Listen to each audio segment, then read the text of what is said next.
I think it's a very, very good day for a very good month, very good period for Bitcoin and the tertiary market that serves it, all the people and companies that serve it.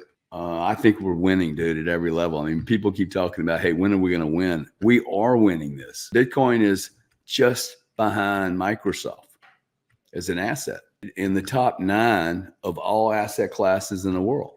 And we're still saying, hey, when are we going to make it? What do you mean, when are we going to make it, dude? We're there, dude.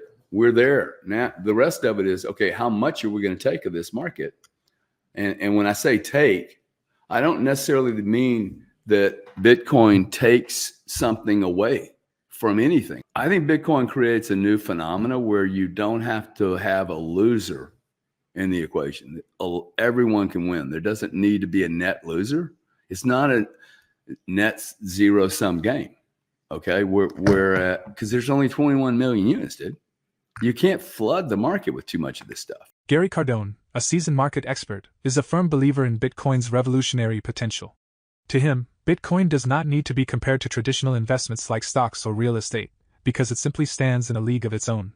It is a unique asset class brimming with potential for financial growth. In a recent discussion, Cardone enthusiastically shared his positive outlook for Bitcoin's impact in the financial world. Despite its well-known volatility, he acknowledges Bitcoin's remarkable performance in recent years, even outperforming tech giant Microsoft in terms of asset value. Cardone confidently asserts that Bitcoin's success is already a given.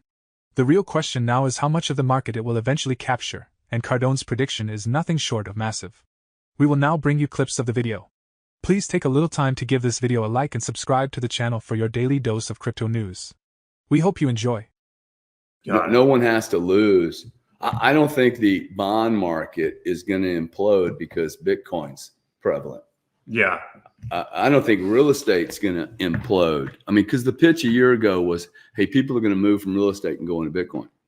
What if people don't move into real estate, move out of real estate, but they take their distributions from real estate? They don't close their positions. They take their distributions into Bitcoin, which is basically real estate fiat moving into Bitcoin. Pretty cool way to mine, I think. There's a reason there is a reason that MicroStrategy has not put mining on his balance sheet, dude. You ever ask yourself that? They have tremendous amount of leverage, right? They've raised a lot of money. They never bought a miner. They bought Bitcoin. You know why? Saylor figured out, hey, it's cheaper to buy the bloody Bitcoin than to have a mining business. Yeah. You don't, like, maybe at 300,000 it changes, but right now it makes no sense to tie up all that capital. And he probably looked at it and said, I'm a software company. Now, I think he is a technologist. And I think what you're going to see, the reason his stock, his paper has done so exceptionally well. Let's see if I can find it here. I mean, you want to see an impressive chart, dude. MicroStrategy is like unbelievable. This is back to 2022, $131 a share. Okay. It's 12x. Wow. 12x. Okay. Now, what I think you're going to see is you're going to see Saylor building solutions to make Bitcoin more for the practical use. He is in a really, really good position to do that. So that's MicroStrategy. I mean, what other companies are going to look at this and go, I don't need to be a miner. I just need to buy Bitcoin. Just buy the Bitcoin. You don't need to buy the thing that makes the Bitcoin. You just buy the Bitcoin, which is the milk. I'm not a big fan of being asset heavy in these commodity markets because these markets can change very rapidly, and unwinding large asset positions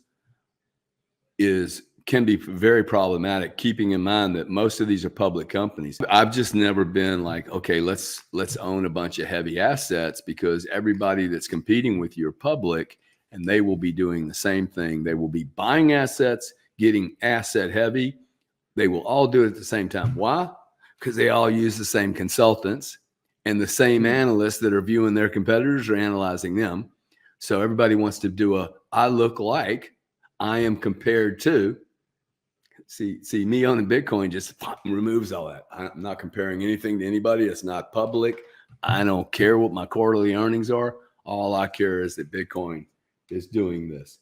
I'm happy with this, okay? Cardone observes a notable trend in the Bitcoin market.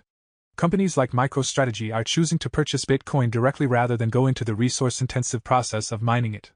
The rationale behind this decision is clear. Procuring Bitcoin is simply more cost-effective and efficient than operating a mining business. However, Cardone believes that miners are actually leading the way towards Bitcoin's bullrun. Traditionally, miners sell Bitcoin when the price goes down. However, according to Cardone, miners have been recently buying Bitcoin at its lows, which is a great sign that they are growing even more bullish on Bitcoin. Cardone suspects that this is because the price of Bitcoin futures is higher than the spot price. This allows them to buy Bitcoin at a lower price and sell it at a higher futures price to make a profit. Now, let's continue the discussion with Gary Cardone. Like, this isn't just going to go away. You're not going to. It's been. They tried to wipe it out to 65 over and over and over again, and they can't do it. So that's why I'm convinced this is a futures. Futures. You guys should start looking at futures. What I'm talking about is this. Futures markets. Look at this, dude. 70 grand, right? Now this is contracted. This was $73,000 yesterday. So what are those dots? Is each dot a contract? Yes, these are not contracts. These are prices. And there's no volume. Okay, there's not a lot of volume trades out there. But for instance, this is what? This is the March 2024. No, that can't be March 2024. This is December 2024. That's later in the year, right? See, it's trading at right now 70. Very little volume, no volume at all. You see that zero? No volume's traded. Where's all the volume trading? All the volume is trading in the prompt months. Here's June's contract. That's this month's contract. 70,000 2,600 contracts. But there was a spread yesterday of about $3,000. So this is going to bounce around all over the place. It's the instrument most used by Wall Street. They can get in and out. There's no whole coins or anything. But you see what this thing did?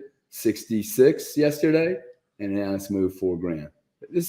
This is a trader's wet dream here, dude. Like $4,000 movements, and they're able to use the shit out of leverage, dude.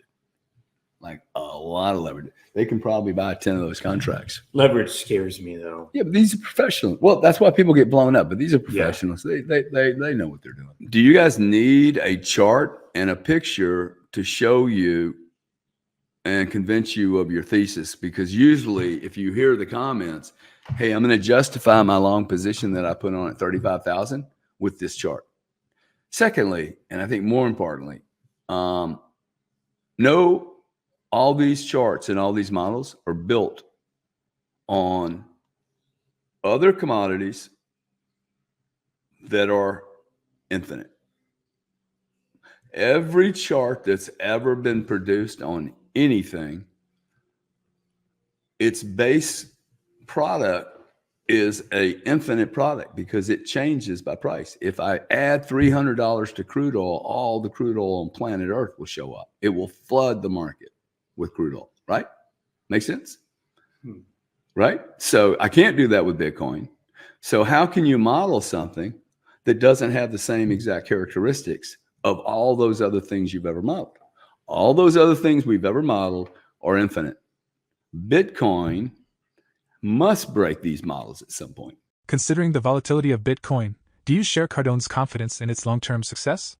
Why or why not? Feel free to share your thoughts in the comments section and continue the discussion.